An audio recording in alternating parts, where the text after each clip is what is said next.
G'day YouTube computer nerds, Luke here. Thank you for watching. Feel free to drop a like or dislike, comment or subscribe, but please, please for the love of bacon and beer, if you are going to dislike the video, tell me why. You know, if you've taken the time to click on the video and click the dislike button, just leave it. You know, it doesn't have to be a huge long essay, just a couple of sentences. You know, you didn't like audio quality, the video quality, or you know, the way I articulated something. I never watch someone's video and put a dislike on it without leaving some constructive criticism as to what I disliked. It helps them future look at their videos and help it become better for everyone.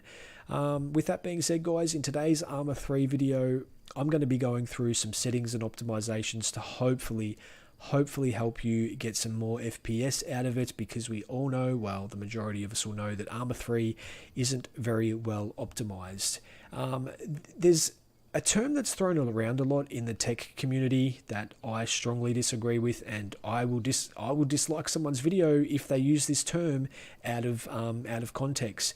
CPU intensive. This game is CPU intensive. This game is CPU intensive. Arma 3 is not a CPU intensive game.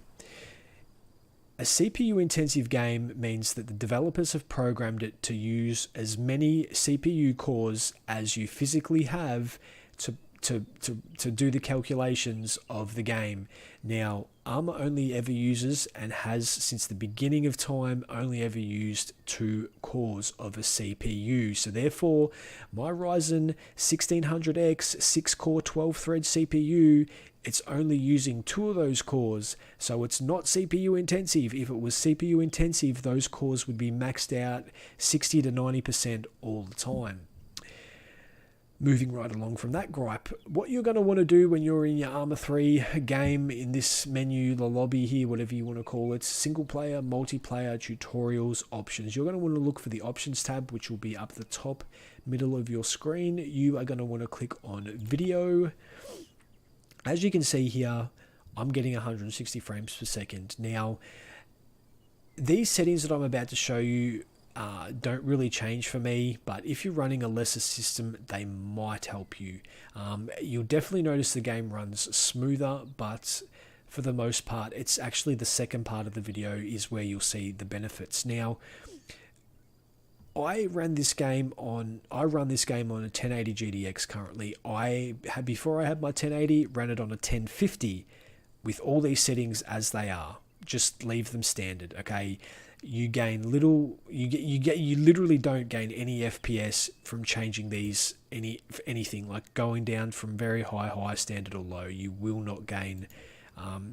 As these settings are currently, it's, how to explain it? It's got the workload being done predominantly on the GPU. When you start turning these settings down to sort of like high and standard, I know low, if you set them to low, it really doesn't change. So you know what, let's just, for all intensive purposes of this video, I don't know why, like, I didn't click apply yet. Low, low, low, low, and standard. Okay, let's go back. Options. We're still getting roughly 160 to 170 frames per second.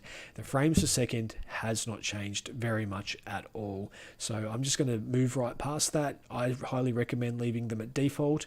Display. Here's your resolution. You know, whatever. It does look.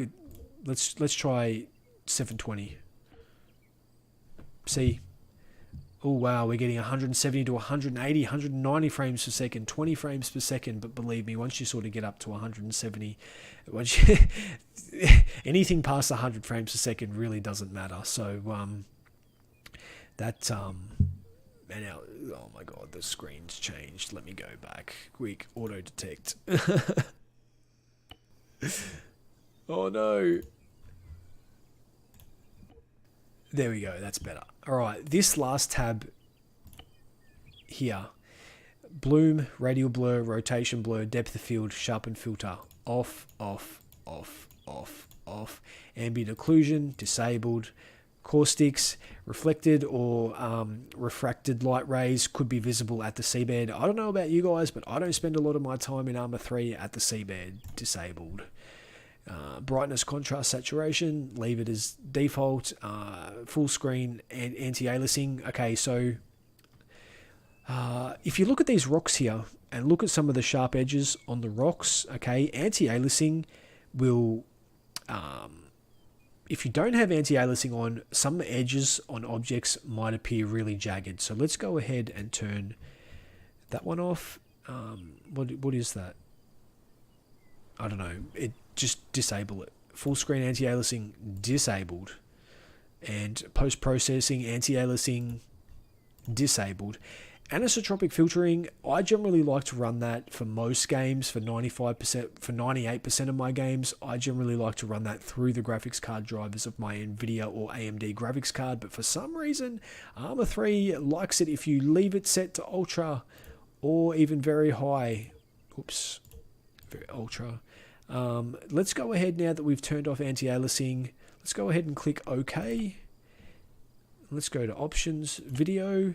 Let's take a look at some of the edges on these rocks here. And even if you take a look at the plane, right, and the box around our options menu here, there's not a lot of jagged edges that I can tell. So anti-aliasing really doesn't, you know, I don't find that it's a very useful setting. Okay. Second part of the video.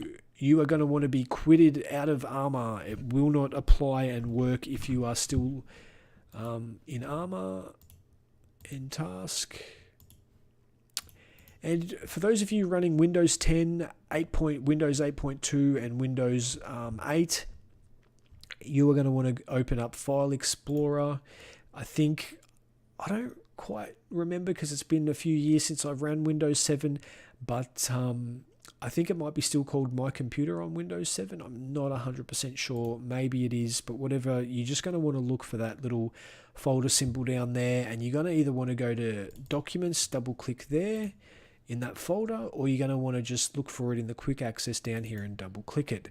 Then you are going to want to look for your Arma 3 folder and double click it.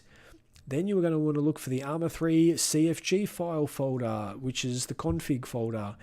Or the config, it's not a folder, it's a, I forget what the terminology is for it right now, but it's something, it's a, yeah, anyways, it's a config folder file.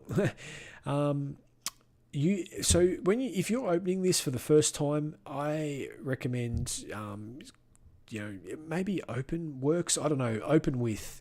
Okay, then it's going to open up this box. How do you want to open this file? I've already selected Notepad, but for those of you accessing this for the first time, that won't be there. It'll just only have look for an app in the store. You don't want to select that. You want to click on More Apps, okay? And you want to look through the drop-down box here, through the list, and look for Notepad. And then always use this app to open config files. Yes, please. Notepad, okay. Now, by default, you are going to want to look through this list, scroll down, just drag your mouse down to refresh. That is the refresh rate of your monitor. By default, it'll be because my monitor is set to, it can run 144 Hertz, but I only have it actually display settings. Display adaptive properties, monitor 120 Hertz. So I want to take that off 144 because I do not run the game at 144 Hertz, and I'm going to want to type in 120. If you run 100, 75 or 60 Hertz monitor, you are going to want to put that in accordingly. You are not going to want to copy me and put in 120 Hertz refresh rate. If you're only running a 60 Hertz monitor, you're going to want to type in 60 Hertz. It's no good putting in a refresh rate that your monitor does not support. GPU, it's actually 6 settings down. GPU max frames ahead. By default, you will see 1000. You are going to want to take off 3 of those zeros and leave it at 1. GPU detected frames ahead. I forget what the default is, but let's say it's friggin' over 9000. Okay, you are going to want to get rid of all those numbers there, and you are going to want to make that a 1. GPU max frames ahead equals 1. GPU detected frames ahead equals 1. VSync equals 0. So you can change the VSync. If you have it selected to on in the game, you can just it'll be 1. But if you don't want it selected, just make it 0, and then VSync will be disabled. You are going to want to, after you've changed those settings, file and save. Now that that's saved, we're going to close that down, open this up one more time to make sure that our settings have stuck. Open, GPU frames ahead 1, GPU detected frames ahead 1, VSync 0, and the refresh rate is 120. Perfect. So guys, those settings there, I can't guarantee that they'll get you better frames per second, but they might make the game a little bit smoother for you, even at the frames per second that you are getting. It all just depends on your system. I know what works for one person might not work for the next. That's going to do it for this video, guys. Thank you for watching. I hope you did get some frames per second benefit. And stay tuned, because I'm going to be bringing out some more Arma 3, Exile, and King of the Hill game mode videos. So, again, have a lovely day. Thank you for watching, and until the next one. And end. Hello?